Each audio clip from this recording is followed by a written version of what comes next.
नवरात्रि के 8वें दिन माता महागौरी की पूजा आराधना करने का प्रावधान बताया गया है। देवी महागौरी अपने नाम के अनुरूप ही अत्यंत सुंदर, पवित्र और माता के स्वरूप में विराजमान है। उनका वर्ण गौर है और इसीलिए उन्हें गौरी कहा जाता है।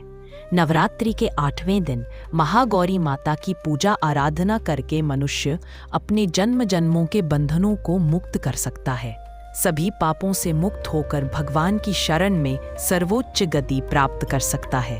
तो चलिए आज नवरात्रि के 8वें दिन हम माता महागौरी की कथा का श्रवण करते हैं। तो चलिए आज की कथा आरंभ करते हैं। पिछले वीडियो में हमने देखा कि देवी पार्वती ने शुंभ तथा निशुंभ नामक दैत्यों का वध करने के लिए एक ऐसा रूप धारण किया था जिसमें उनका रंग अंधकार जैसा काला हो गया था। इस भयंकर रूप में उनका नाम कालरात्रि पड़ा और उन्होंने शुभ निशुभ को उनकी विशाल सेना सहित परास्त कर दिया था।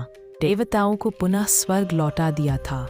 जब देवी कालरात्रि अपने कार्य को पूर्ण करके अपने पति भगवान शिव के पास कैलाश लौटी तो उनकी काली त्वचा देखकर भगवान शिव ने उपहास में उन्हें काली कहकर संबोधित किया और तब देवी कालरात्रि ने यह विचार किया कि उन्होंने यह रूप केवल दानवों को मारने के लिए लिया था, अतः अब उन्हें इस रूप को त्याग कर पुनः अपने सुंदर स्वरूप में वापस आना चाहिए। उन्होंने अपनी इस त्वचा को दूर करने के लिए अनेक प्रयास किए, लेकिन वे निष्फल रहीं।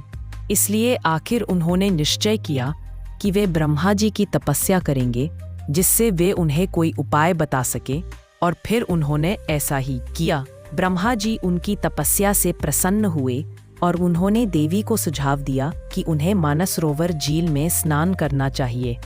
ऐसा करने से उनकी पूर्व त्वचा कांति वापस लौट आएगी। देवी ने ऐसा ही किया और उन्हें अपनी पूर्व श्वेत वर्ण त्वचा वापस मिल गई। इसलिए अब उनका एक नाम पड़ा देवी कौशिकी। एक बार देवी कौशिकी ने एक दिव्य नदी में स्नान किया जिसके कारण उनकी त्वचा और अधिक तेजस्वी हो गई और इसलिए अब उनका नाम पड़ा महागौरी। देवी महागौरी का स्वरूप अत्यंत सुंदर और ममतामयी है। अष्टमी के दिन सर्वप्रथम सुबह जल्दी देवी महागौरी की प्रतिमा अथवा चित्र स्थापित करना चाहिए। उनकी प्रतिमा को गंगाजल से स्नान करवाकर सफेद वस्त्र अर्पित करनी चाहिए। देवी महागौरी को प्रिय पुष्प है, साथ ही साथ उन्हें काले चने का भोग भी अर्पित करना चाहिए। उन्हें नारियल, मिष्ठान, पंचमेवा और फल भी अर्पित कर सकते हैं। इस दिन कन्या पूजन तथा बड़े ही प्रेम पूर्वक उन्हें प्रसाद खिलाने का भी विशेष विधान है। इन कन्याओं की संख्या 9 होनी चाहिए, जो कि देवी जगदम्बा के 9 स्वरूपों को दर्शाती है। इन 9 कन्याओं के साथ साथ एक बालक को भी आमंत्रित किया जाता है, जो कि बटुक भैरव का रूप माना जाता है। महादेव देवी के सभी शक्ति पीठों की सुरक्षा के लिए एक एक भैरव को नियुक्त करते हैं, इसलिए इस बालक का पूजा में होना आवश्यक है। तो यह थी नवरात्रि के 8वें दिन देवी माँ गौरी की विशेष पौराणिक कथा और उनसे जुड़ी हुई कुछ रोचक जानकारी। अगर आपको हमारी यह नवरात्रि कथा पसंद आई तो चैनल को लाइक और सब्सक्राइब करना ना भूलें।